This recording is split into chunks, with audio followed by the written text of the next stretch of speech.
nosso estudo sobre as 5 regiões do Brasil e hoje a gente vai iniciar estudando a região Nordeste. Antes de iniciar a região Nordeste, vamos relembrar um pouco a divisão regional do Brasil, né? A divisão oficial, que é a divisão do IBGE. Essa divisão, essa regionalização, ela subdivide o Brasil em 5 regiões.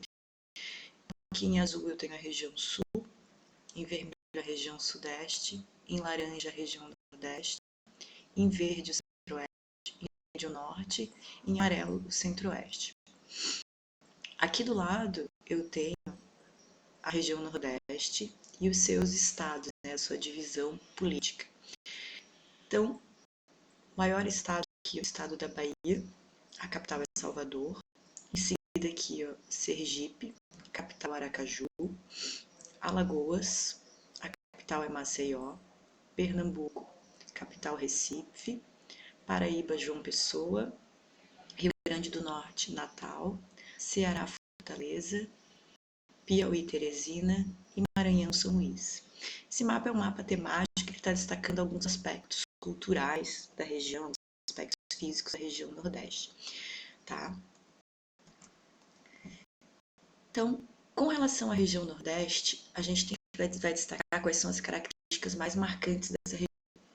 A região Nordeste, ela apresenta muita diversidade, tanto de aspectos naturais quanto de aspectos humanos, além de muitos contrastes em suas paisagens. Então, a região Nordeste tem muita diversidade, tem vários tipos climáticos, vários tipos de vegetação, tem áreas onde a população está mais concentrada, tem áreas que a população está menos concentrada. Então, ela é uma região de diversidade e de contraste. Por que de contraste? Porque, mesmo que eu tenho no Nordeste o clima mais seco do Brasil, que é o clima semiárido, eu também tenho o clima mais úmido do Brasil, que é o equatorial. Ao mesmo tempo que eu tenho uma vegetação densa e exuberante, eu também tenho uma vegetação esparsa e adaptada à seca. Quem é a vegetação densa e exuberante? A floresta amazônica e a Mata Atlântica. Qual é a vegetação esparsa e adaptada à seca? Principalmente a caatinga e também o cerrado. Além dessas questões naturais de clima e de vegetação, eu também tenho contraste na questão do povoamento. Eu tenho áreas que são densamente povoadas, principalmente as áreas litorâneas, e tenho áreas despovoadas, que são as áreas mais do interior da região, onde eu tenho o sertão. Então, por conta dessa diversidade, desses contrastes, a região Nordeste é subdividida em mais 4 sub-regiões. Ou seja, no Nordeste, a gente não costuma estudar geografia, estado por estado, destacar características de estado. Porque aqui a gente tem um problema, por exemplo, se eu for perguntar qual é o clima da Bahia, depende, porque no litoral eu vou ter um tipo climático, depois no Agreste eu vou ter uma transição, e depois no Sertão eu tenho outro tipo climático. Então, tem vários estados da região Nordeste que estão em 1, 2, 3 ou até 4 sub-regiões, como é o caso da Bahia. Então, vamos observar esse mapa. Em número 1, verdinho aqui, ó, eu tenho a região chamada de Meio Norte. Número 2, em vermelho, eu tenho a região denominada de Sertão. Número 3, em lilás, eu tenho o Agreste. E número 4, aqui em amarelo, eu tenho a Zona da Mata. Então, são 4 sub-regiões: Meio Norte, Sertão, Agreste e Zona da Mata. No livro de vocês encontram as características de cada sub-região e nas aulas anteriores a gente trabalhou essas características de clima, de vegetação, de pluviosidade, de atividade econômica, que vocês têm no caderno, e eu não vou retomar esses aspectos agora. Quem não esteve nas aulas, no livro, no capítulo do Nordeste, vocês encontram as características de cada sub-região. O que a gente vai destacar hoje? Vamos destacar a região do Sertão e entender 2 pontos específicos sobre essa região. Primeiro, a gente estudou essa região e a gente sabe que essa região é que tem menor pluviosidade, ou seja, chove pouco no Sertão do Nordeste. E a gente vai ter que entender por que eu tenho pouca chuva no Sertão do Nordeste. Por que tem essa peculiaridade nessa região chamada de Sertão? Então, olha só. O Sertão nordestino, ele tem o litoral, que é a zona da mata, passar essa cadeia de montanhas aqui, de montanhas não, essa chapada, né, esses morros aqui, esse conjunto de morros, eu tenho logo após o sertão. O que acontece? A zona da mata é uma área onde eu tenho bastante pluviosidade. No sertão eu tenho baixa pluviosidade. Por que isso acontece? Então eu tenho duas imagens aqui, ó. Aqui é uma imagem, uma fotografia, né, do Planalto do Borborema. Então, para vocês terem uma ideia, que é uma área, vem do litoral, uma área plana, e depois eu encontro aqui um paredão de rochas, né? Esse desenho aqui, ó, ele está mostrando mais ou menos o que a gente tem aqui nesse litoral. Tem o mar, né, o Oceano Atlântico, tem toda essa faixa litorânea que é a zona da mata, tem uma vegetação aqui que já está muito devastada, né, que é a vegetação da Mata Atlântica ou floresta tropical, e aí eu tenho as nuvens, eu tenho o vento úmido que vem do oceano em direção ao interior. O que acontece? Essas nuvens, elas vão adentrando pela zona da mata e levando chuva. Quando elas chegam aqui, ó, elas encontram uma barreira, né? Esse relevo ele funciona como barreira da umidade que vem do oceano. Ele barra essas nuvens. Então, o que acontece com as nuvens? Chove muito próximo da montanha, muito próximo do morro, não temos montanha no Brasil. Chove muito perto do Planalto do Borborema. Então, aqui chove, que é a chamada chuva orográfica. E quando essa nuvem atravessa, quando eu saio daqui, o vento já não vem mais com umidade, o vento já vem seco.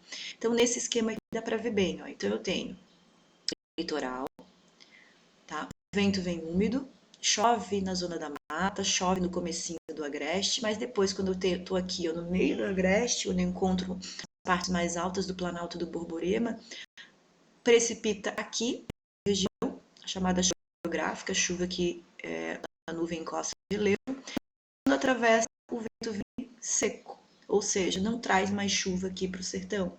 Então, o sertão tem um problema, eu não tenho as chuvas que vêm do litoral, e é a maior quantidade de chuva que eu tenho, fica dependendo de outros ventos que vêm de outras regiões. Só que esses ventos, eles são parados, eles acontecem em algumas partes do ano, por exemplo. Então, 3 meses do ano, chove mais na parte norte da região nordeste, e eu tenho outros 3 meses do ano, que não são as nossas frentes frias aqui do sul, que chegam até o sertão próximo ali, entrando ali pelo sul, né, pelo sul da Bahia.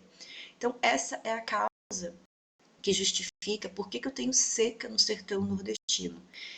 Essa é a causa. O Planalto do Borborema ele impede que essa umidade que vem do mar, que é uma umidade o ano inteiro, né, chegue até o sertão. Por isso que tem as secas. Na sequência aqui eu tenho algumas imagens sobre umas imagens do sertão, para a gente ter uma ideia do que é o sertão nordestino. Nessa primeira aqui, ó, é uma imagem da Caatinga no período de chuvas, não é no período de estiagem, pode ver que ela está verdinha, tem os cactos, a vegetação está mais, né, mais verde. No da seca não tem esse verde, fica tudo seco, como estão vendo aqui embaixo. Ó. Eu não tenho nada de verdinho, tá tudo seco, as árvores, os arbustos, né, que são bem baixos, perdem as folhas, o solo fica todo seco. Né? Essa é uma imagem do sertão na época de chuvas, e essa aqui é uma imagem na época de seca. Aqui uma imagem bonita, né, do sertão, dos cactos do mandacaru, aqui, que é um símbolo do sertão nordestino, pôr do sol. E aqui embaixo mais uma imagem da seca, né, que acontece muito, que é a cena dos animais mortos. Por quê? As pessoas, a população, quando eu tenho uma seca muito rigorosa, fazem aquela migração sazonal, ou seja, saem do sertão e vão para outras sub-regiões, ou até para outras regiões do Brasil. E os animais acabam ficando, e se eles não têm alimento e não têm água, eles acabam morrendo, né, na sede e de fome. Muito triste, mas é o que a gente tem no sertão nordestino. Para finalizar, a gente tem que entender que o sertão do Nordeste, ele não é um deserto. Então, por mais que eu tenha estiagem, que eu tenha baixa pluviosidade nessa região, o sertão nordestino, ele não pode ser comparado com um deserto. Por quê? Eu fiz aqui 2 colunas comparativas com relação à pluviosidade, à vegetação e à rede fluvial, os rios. O que eu tenho aqui? A pluviosidade do sertão nordestino é de 500 a 750 milímetros por ano. E com relação aos desertos, no deserto chove no máximo 200 milímetros por ano. Já a vegetação na Caatinga, né, no sertão nordestino, eu tenho a Caatinga, que é uma vegetação comum e é uma vegetação endêmica, né, dessa região, uma vegetação que só existe no sertão do Nordeste.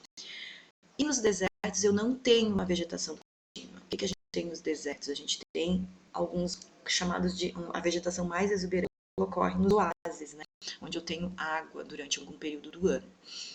E com relação à rede fluvial também tem uma diferença. Nos desertos, os rios eles não são perenes, eles não ficam com água o ano todo, né? Os rios eles são temporários no período de mais seca. Eu tenho rios secos, né? Eles simplesmente desaparecem. No sertão, eu tenho um rio que é perene, que é o Rio São Francisco. Inclusive, é um rio que está salvando a região Nordeste com o projeto de transposição do Rio São Francisco, que está levando água para as regiões mais secas do sertão. Então, por esses três motivos, o sertão ele não pode ser comparado com um deserto, porque lá chove muito mais que o dobro do que num deserto, né, de 500 a 750. No deserto é no máximo 200. Tem uma vegetação contínua, que é a caatinga, os desertos não têm. E possui rios perenes, que é o Rio São Francisco, e nos desertos eu não tenho rios perenes, somente rios temporários.